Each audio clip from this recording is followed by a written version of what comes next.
Shalom, puji nama Tuhan. Perkenalkan, nama saya Nofli. Pada kesempatan kali ini saya akan memaparkan seluruh rangkuman materi yang ada di mata kuliah Spiritualitas Kristen 1. Nah, dalam mata kuliah Spiritualitas Kristen 1 ada 12 materi yang dipelajari. Nah, yang pertama yaitu visi dan panggilan pelayanan. Dalam materi ini kita diajar mengapa kita harus belajar tentang panggilan. Dan alasannya adalah karena hal itu dapat membantu kita dalam kehidupan sebagai seorang hamba Tuhan yang hidup setiap hari dalam pelayanan. Kita juga diajarkan tentang bagaimana nabi-nabi yang tercatat di dalam Alkitab itu merespon baik tentang panggilan Tuhan, sehingga mereka bisa dipakai Tuhan secara luar biasa. Kemudian materi yang kedua adalah arti dan pentingnya spiritualitas. Mengapa kita harus belajar tentang materi ini? Agar kita dapat mengetahui bagaimana keadaan kita. Keadaan kita seperti apa dan bagaimana.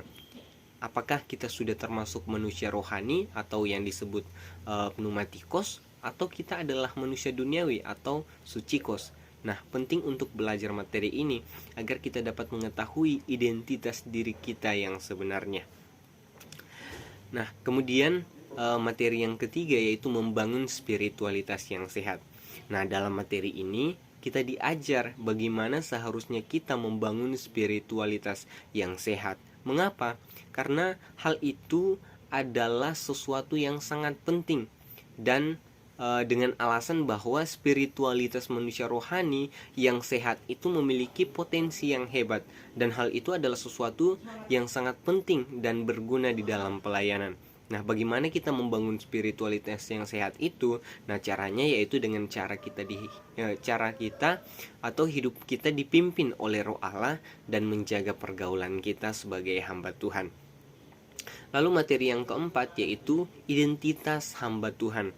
Nah, materi yang keempat ini kita diajar bahwa menjadi seorang hamba Tuhan itu tidak selalu harus mengerjakan pekerjaan di balik layar, tetapi ternyata ada juga tugas-tugas seorang hamba Tuhan itu yang dipercayakan untuk mengatur orang lain, untuk menjadi pemimpin. Tetapi tentu saja yang dilakukan adalah pekerjaan Tuhan. Mereka melakukan pekerjaan Tuhan dan mengatur orang-orang yang sudah dipercayakan bagi dia. Nah, kemudian materi yang kelima yaitu konsep diri. Nah, dalam materi ini kita diajarkan bahwa bagaimana kita memandang diri kita, bagaimana kita menilai diri kita, dan bagaimana kita mengetahui seberapa dalam kita mengetahui tentang diri kita sendiri. Nah, ternyata kalau kita belajar tentang materi ini, ada orang yang menganggap dirinya itu dengan hal-hal positif, tetapi ada juga yang menganggap dirinya adalah banyak tentang hal negatif. Tetapi yang harus kita pelajari bahwa ternyata kehidupan kita ini atau hidup kita itu yang diciptakan Tuhan adalah orang-orang yang unik, berharga, dan memang kita ada kelemahan, tetapi hal itu harus ditingkatkan. Nah, dan kekuatan yang diberikan kepada kita itu harus dioptimalkan. Dan kemudian keunikan yang kita dapatkan itu harus disyukuri dalam kehidupan kita. Jadi materi ini kita diajar tentang hal-hal demikian. Kita belajar tentang kehidupan pribadi kita, gambar kita, atau konsep diri kita yang sebenarnya. Dan hal itu adalah sesuatu yang berharga di dalam pelayanan dan harus kita pakai di dalam pelayanan. Kemudian materi yang keenam yaitu hidup dalam iman dan pimpinan Roh Allah. Nah, dalam materi ini kita diajar bahwa hidup dalam iman itu penting, bahkan sangat penting, dan juga dipimpin oleh Roh Allah. Nah, ketika kita hidup dipimpin oleh Roh Allah, itu adalah hubungan yang vital dengan Tuhan. Kalau kita tidak hidup dipimpin oleh Roh Allah, itu menjadi sesuatu yang fatal, bahkan berdampak buruk bagi kehidupan kerohanian kita. Nah, mengapa kita harus dipimpin oleh Roh Allah? Karena Roh Allah atau Roh Kudus itu yang menjadi penolong di dalam kehidupan kita untuk kita menghadapi atau menjalani kehidupan di dunia ini. Nah, kemudian hidup dalam iman. Nah, hidup dalam iman itu yaitu kita menempatkan tujuan Tuhan di atas segala tujuan kita. Kita menjalani kehidupan kita dengan nilai kerajaan sorga. Kemudian kita juga mengakui pendapat Roh Kudus itu lebih bijaksana dari semua analisis akal kita. Lalu materi yang ketujuh yaitu kekudusan. Nah, dalam materi ini kita diajar bahwa hidup kudus itu bukan hanya sekedar kita menjauhi seks atau pornografi, tetapi juga kehidupan kita itu dipisahkan dari dunia ini. Hal-hal yang tidak berkenan dengan Tuhan kita harus jauhi. Nah, kita sebagai orang kudus artinya kita harus memiliki kualitas rohani yang baik. Kita memiliki perilaku atau moral yang baik. Bahkan identitas kita, posisi kita sebagai anak Tuhan kita harus jaga. Nah, kemudian materi yang kedelapan yaitu ketundukan. Nah, materi ketundukan ini kita belajar bahwa ketaatan atau ketundukan ini atau patuh adalah sesuatu yang penting karena ini diajarkan oleh Tuhan Yesus sendiri. Bahkan di dalam kebenaran firman Tuhan kita juga belajar bahwa kita harus taat kepada Tuhan, kita harus taat kepada peraturan, kita harus taat kepada pemerintah, karena itu adalah hal yang dikehendaki oleh Tuhan. Itu perintah Tuhan di dalam setiap kehidupan kita. Kemudian materi yang kesembilan yaitu tentang kasih dan pengorbanan. Nah, dalam materi ini kita diajarkan bagaimana itu kasih, bagaimana itu pengorbanan diri. Nah, dalam materi ini diajarkan atau diberitahukan bagaimana Tuhan itu mengasihi kita sebagai orang yang percaya, orang yang diselamatkan, dan juga bagaimana Tuhan itu mengorbankan dirinya bagi kita semua. Nah, kasih itu adalah sesuatu yang sangat penting, melebihi segalanya.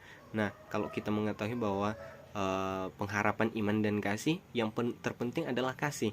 Nah, kasih Tuhan dibuktikan melalui pengorbanannya. Pengorbanan itu adalah sesuatu yang penting juga di dalam kehidupan kita. Bahkan di dalam pelayanan kita harus menjadi orang yang rajin untuk berkorban untuk pekerjaan pelayanan Tuhan. Kemudian materi yang ke-10 yaitu kesetiaan. Nah, dalam materi ini kita diajar tentang apa itu kesetiaan atau apa itu setia. Nah, ternyata setia ini berasal dari kata pistos, yaitu dapat dipercaya dan dapat diandalkan.